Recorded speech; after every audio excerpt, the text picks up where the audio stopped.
Hola niños. So, I wanted to talk to you a little bit about the present perfect.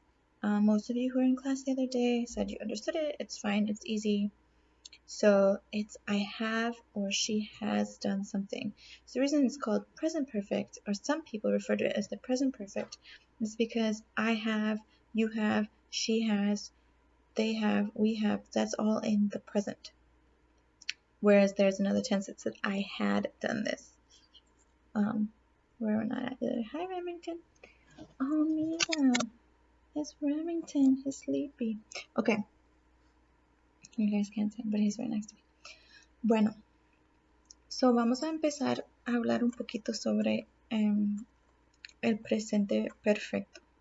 Se llama el presente perfecto porque yo, tú, el significa como más o menos. En inglés se dice yo tengo, tú tienes, pero es como más o menos igual. Se llama an auxiliary verb. We'd know more about this if we talked about auxiliary verbs in English, but we have the same thing, the same kind of tense in English. I have done this. So when do we use it? I'm talking about past tense, but like kind of still something that's ongoing. So we gave the examples, or I gave the example in our last class meeting. How many pizzas have you eaten during lockdown? I have eaten 2 pizzas. So it's something you have done in the past, but there's still a chance to do more.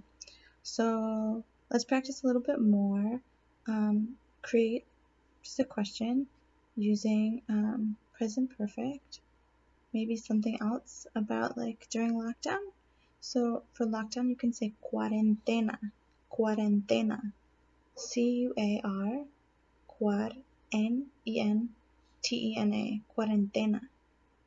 So the way we construct present perfect is we take that list that I gave you in the last video, one of the last videos, where it says yo, tú, has, él, ha.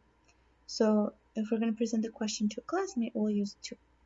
So we'll use tú, has. And then whatever the verb is, have you been, have you watched, have you eaten. So for the pizzas, to follow that same example, it would be cuántas, not cuántos because pizzas is feminine, cuántas pizzas, and then you'd use has because you're using two, cuántas pizzas has. And then what would the past participle be for comer? Remember, we chop off the ER. It'd be a lot easier if I had a whiteboard right here. We chop off the ER for comer, and we add ido. So for ER and IR, we add ido. For AR verbs, we add ado. So let's try, we'll finish this example and try one more. So it would be, ¿cuántas pizzas has comido durante la cuarentena? So now let's try hablar. Like, how many people have you spoken with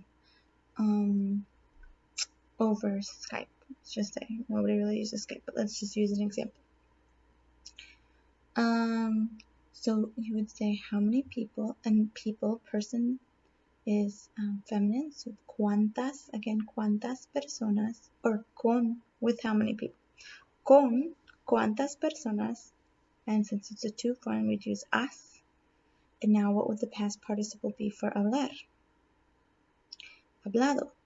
¿Con cuántas personas has hablado durante la cuarentena? Oh, I'm sorry, I forgot, through Skype. ¿Con cuántas personas has hablado por Skype durante la cuarentena? Okay, so just make a quick question like that and respond to a partner's question.